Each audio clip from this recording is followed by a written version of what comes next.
Nastácia! Engraçado. Nastácia nunca demorou tanto tempo pra fazer bolinhos.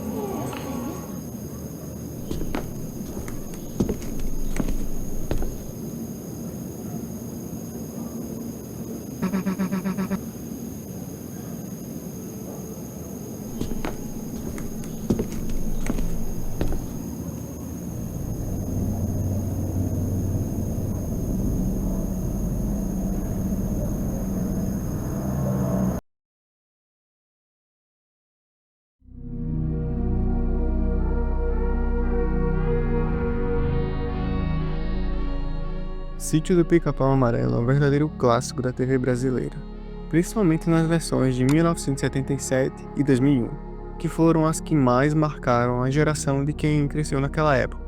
Baseado nos livros de Monteiro Lobato, o seriado se passava em uma fazenda mágica comandada por Dona Benta, onde o cotidiano simples do interior se misturava a universos fantásticos. Um lugar onde o folclore brasileiro, mitologia grega e até contos de fadas internacionais conviviam lado a lado. O elenco de personagens era único. Emília, a boneca de pano falante que sempre tinha uma resposta afiada na ponta da língua. Visconde de Sabugosa, um sabugo de milho cientista e cheio de teorias. Tia Anastácia, cozinheira que, sem querer, vivia no meio das confusões mais bizarras. Além de Pedrinho e Narizinho, que representavam curiosidade e a coragem das crianças. Cada arco do sítio trazia uma nova aventura, quase como se fosse uma temporada própria. Essa variedade deixava a série dinâmica, mas também a tornava imprevisível. Ao mesmo tempo em que ensinava e divertia, alguns episódios conseguiam assustar e muito, seja pela presença de figuras estranhas como a Cuca, que por si só já traumatizou metade das crianças da época, o Saci, a mula sem cabeça e outros seres do folclore, ou até mesmo pelo clima. Basta lembrar das cenas noturnas no sítio, a iluminação escura, os efeitos visuais que hoje podem parecer datados, mas que, na época, causavam arrepios em qualquer um que assistisse sozinho à noite.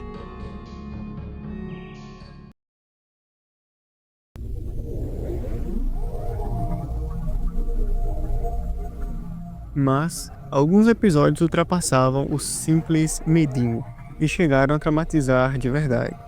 Um exemplo é o Arco do Lobisomem, em que João da Luz é amaldiçoado pela Cuca e passa a se transformar na criatura.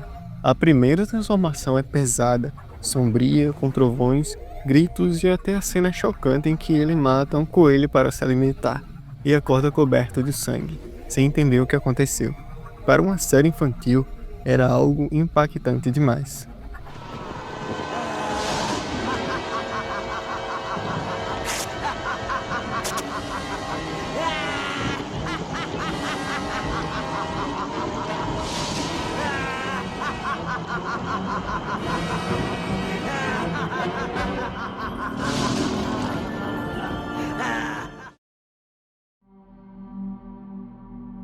Outro clássico é o episódio do Minotauro, de 1978.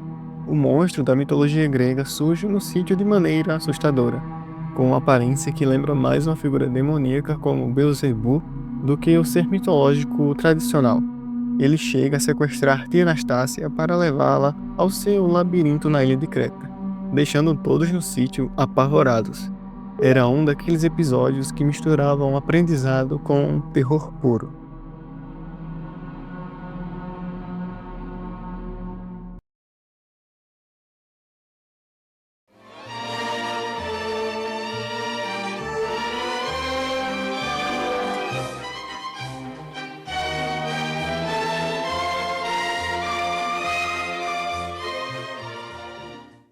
Olá, sou Shelley Duval. Bem-vindos ao Teatro dos Contos de Fadas.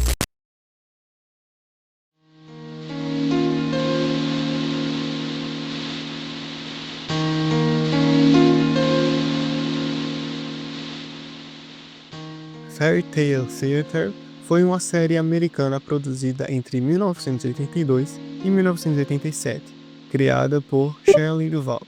Sim, a Wendy de O Iluminado. No Brasil, passou na TV Cultura nos anos 90, com reprises ocasionais até meados de 2010. Por aqui ficou conhecido simplesmente como Contos de Fadas. O nome já entrega a proposta. Cada episódio adaptava um conto clássico, como Chapeuzinho Vermelho, A Bela e a Fera, João e o Pé de Feijão, tudo em live action.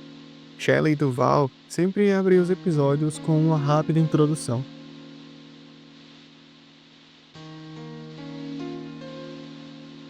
O diferencial era o elenco. Nomes enormes de Hollywood passaram por lá.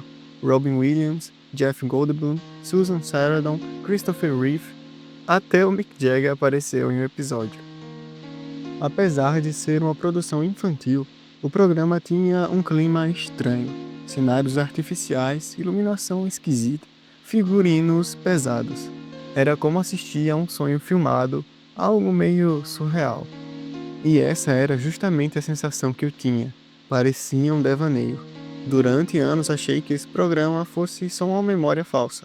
Até que um dia me deparei com ele e lembrei das tardes em que eu assistia antes de ir para a igreja. O que mais me incomodava eram as atuações. Como era um teatro filmado, os atores sempre exageravam nos gestos e nas expressões. Isso misturado às histórias fantásticas e às maquiagens carregadas, criava uma atmosfera meio desconfortável. Eu lembro bem da Bruxa de João e Maria, ou dos episódios em que pessoas apareciam fantasiadas de animais. Aquilo me deixava confuso e, ao mesmo tempo, morrendo de medo. A paleta de cores, a ambientação, tudo soava como um sonho etéreo. No fim, era um daqueles programas que davam arrepios, mas que, mesmo assim, a gente não conseguia parar de assistir.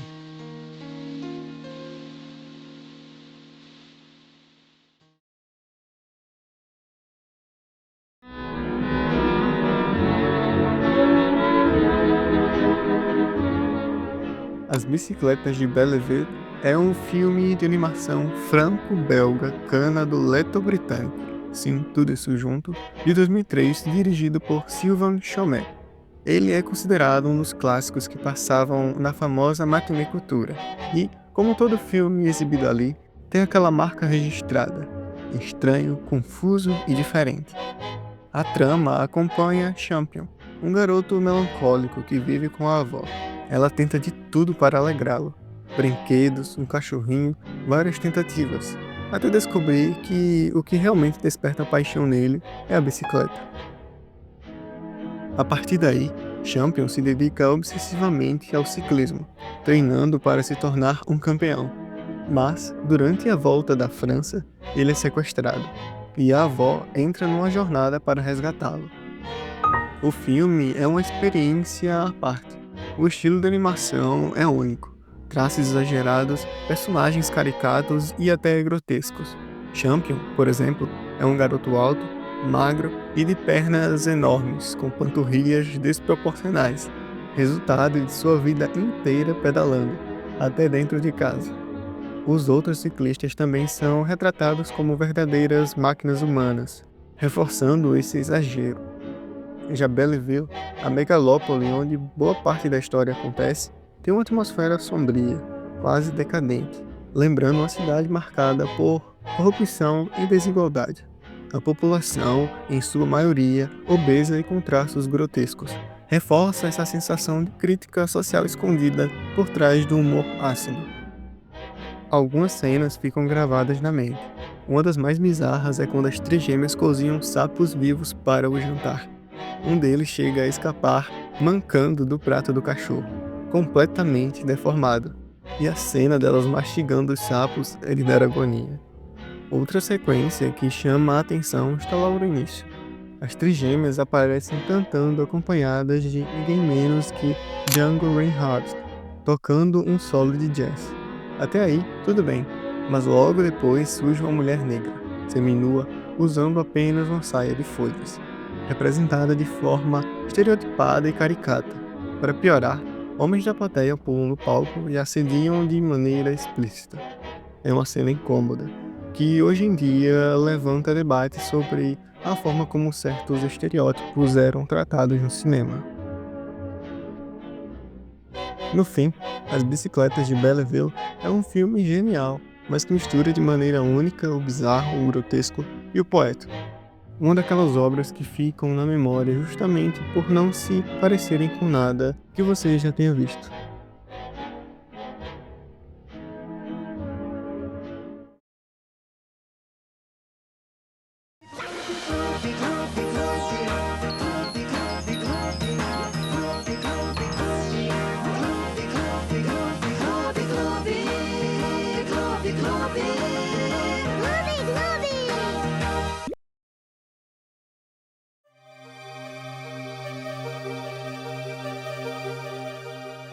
Gloob Gloob foi um programa infantil brasileiro exibido pela TV Cultura entre 9 de setembro de 1991 e 24 de setembro de 1999.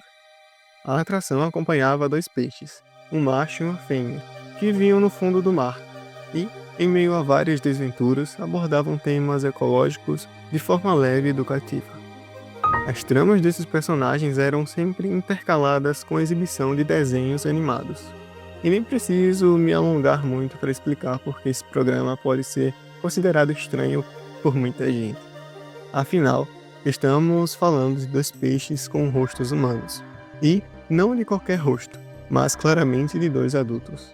O resultado era, no mínimo, estranho, para algumas pessoas até meio agoniante. Esse tipo de efeito visual definitivamente não envelheceu bem. Toda aquela tela verde e a movimentação engessada dos peixes só reforçam a sensação de estranheza, deixando o programa ainda mais peculiar quando revisto hoje em dia. Além dos protagonistas, o Gloob Gloob também trazia outros quadros que marcaram época, e que, para algumas crianças, chegaram a ser assustadores. Nicolau e a Turma do Quintal, por exemplo, tinham um estilo visual muito diferente do que se via na TV e podia causar incômodo, mas eu sempre achei uma animação genial. Já Ernest e o Vampiro nunca chegou a me assustar de verdade, diferente do Vovô Cornélio, que esse sim era assustador.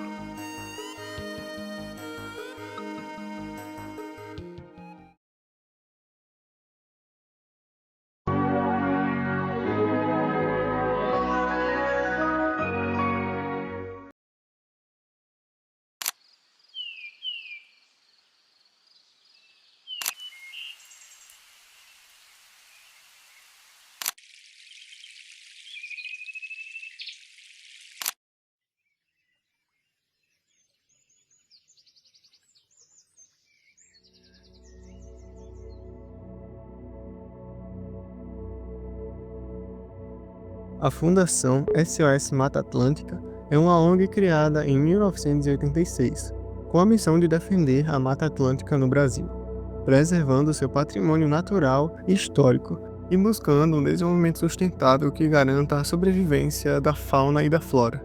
Na época, a TV Cultura ajudou a divulgar o trabalho da Fundação por meio de propagandas institucionais, e uma dessas peças acabou ficando marcada na memória de muita gente. E não de um jeito positivo. Para alguns, foi simplesmente traumatizante. A propaganda era uma animação em 3D minimalista, um cenário branco representando a Mata Atlântica, onde os animais, estilizados totalmente pretos, viviam suas vidas normalmente. Enquanto isso, uma trilha sonora estranha, que parecia uma música tocada de trás para frente, aumentava ainda mais o desconforto. Depois de apresentar alguns animais, uma mancha preta começava a se espalhar pelo cenário, engolindo tudo. Os bichos corriam desesperados, tentando escapar. Uma metáfora clara das queimadas. O clímax vinha quando uma onça era encurralada pela escuridão. Soltava um rugido e, em seguida, a tela mostrava uma gaveta sendo fechada com uma frase impactante: "A burocracia mata a natureza."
Ilha Rá-Tim-Bum foi um seriado brasileiro produzido e exibido pela TV Cultura entre 1º de julho e 12 de setembro de 2002. A trama acompanha 5 jovens a caminho de uma apresentação de coral, que acabam ficando à deriva no mar depois de ficarem sem combustível. Eles chegam a uma ilha misteriosa, que não aparece em nenhum mapa. Lá, precisam enfrentar criaturas fantásticas, desafios de sobrevivência e ainda o vilão nefasto, que planeja estudá-los como parte de seu plano de conquistar a raça humana. Enquanto procuram a forma de escapar, vivem aventuras e aprendem lições sobre convivência e respeito à natureza. Na época, eu não cheguei a acompanhar a série, mas dá para entender bem porque muita gente sentia certo desconforto assistindo. O programa era cheio de figuras estranhas e bizarras. Os narradores, Rá, Tim e Bum, já eram no mínimo curiosos, 3 fantoches esquisitos, sendo que o Bum lembrava muito a Dona Preguiça de Catalendas. Mas nada se compara aos coisos, criaturas ainda mais estranhas, e principalmente aos personagens humanos fantasiados. Zabumba e Polka até passavam, mas figuras como Nefasto, Arieliban e Selok eram realmente perturbadoras. Eles tinham aquele visual híbrido, uma mistura de humano com alguma outra coisa, difícil de identificar. E é justamente essa confusão que os torna ainda mais inquietantes de assistir.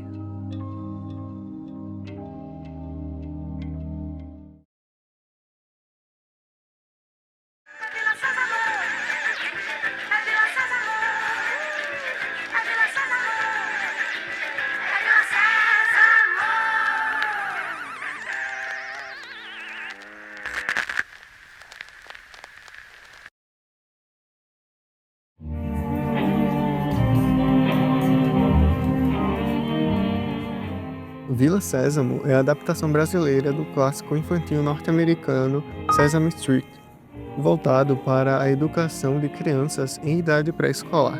O programa combinava aprendizado e entretenimento usando fantoches, os famosos Muppets, animações, músicas e esquetes para ensinar letras, números, valores sociais e culturais. No geral, não dá para dizer que traumatizou crianças. Talvez apenas causasse um leve estranhamento com o Garibaldo, ou algum outro fantoche.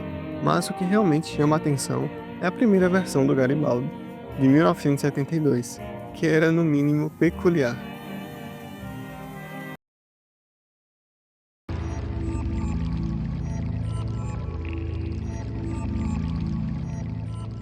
Ele parecia mais um animatronic saído direto de Five Nights at Freddy's do que um personagem simpático de um programa infantil. Os olhos saltados davam a sensação de que iam pular para fora a qualquer momento, e o pescoço torto, com a cabeça sempre pendendo de lado, completava o visual bizarro. Não é difícil imaginar que muitas crianças da época ficaram horrorizadas com aquela versão estranha e quase quebrada do Garibaldo.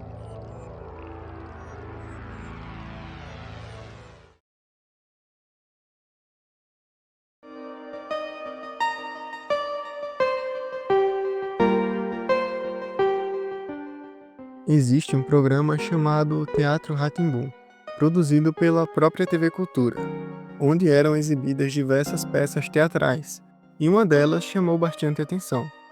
A peça em questão se chama Zero, e, por muito tempo, foi considerada uma lost media, até que, em 1º de abril, a TV Rá-Tim-Bum reprisou o episódio, que acabou sendo enviado ao YouTube por um usuário.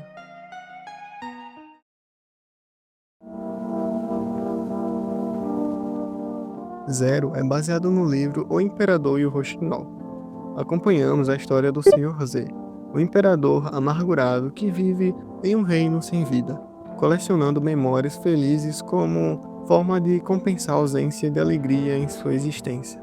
Ao seu lado está o leal servo Fulano, que controla o tempo no reino e obedece cegamente às ordens do imperador. A característica mais marcante da peça é, sem dúvidas, a aparência das marionetes. O Sr. Z possuía um rosto estranho, marcado por fortes olheiras e sombras que remetiam a uma figura quase fantasmagórica. Já fulano era tão ou até mais inquietante.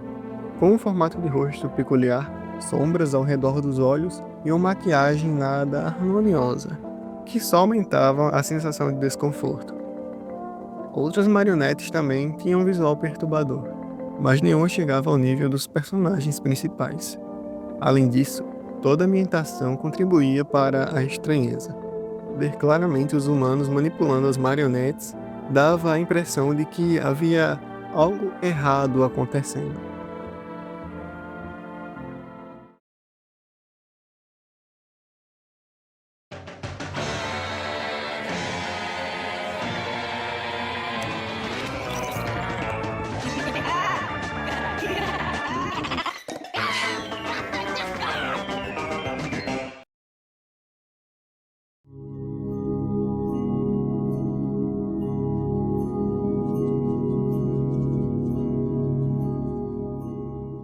Historietas Assombradas para Crianças Malcriadas é uma animação brasileira criada por Victor Hugo Borges, que começou como um curta em 2005 e acabou virando série lá por volta de 2013, exibida pela Cartoon Network e pela TV Cultura. O desenho acompanha Pepe, um garoto que mora com a avó, uma bruxa dona de uma loja de itens sobrenaturais. E como se isso não bastasse, a cada episódio ele se mete em confusões bizarras envolvendo fantasmas, monstros, feitiços e toda sorte de acontecimentos completamente absurdos. O estilo visual é, digamos, marcante. Traços sombrios, cores fortes e um clima que mistura terror com humor. Muitas vezes, os episódios parecem uma paródia de filmes de horror clássicos, mas voltada para o público infantil. E mesmo assim, tinha aquele toque perturbador que deixa qualquer um olhando para a tela com a sensação de isso não era totalmente normal. E, sério, o humor é o que salva a série de ser totalmente sombria. A cada cena estranha ou bizarra, sempre aparece uma piada ou um momento absurdo que quebra a tensão. Mesmo assim, alguns personagens ou monstros eram o tipo de coisa que você não esquece tão fácil, principalmente se assistiu quando criança.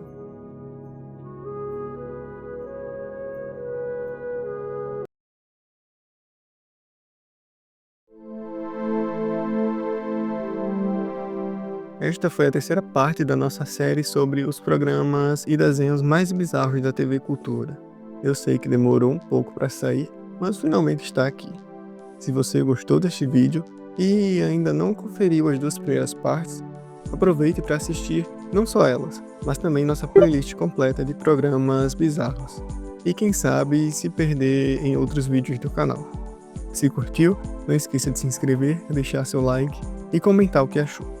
Fique com Deus e até breve.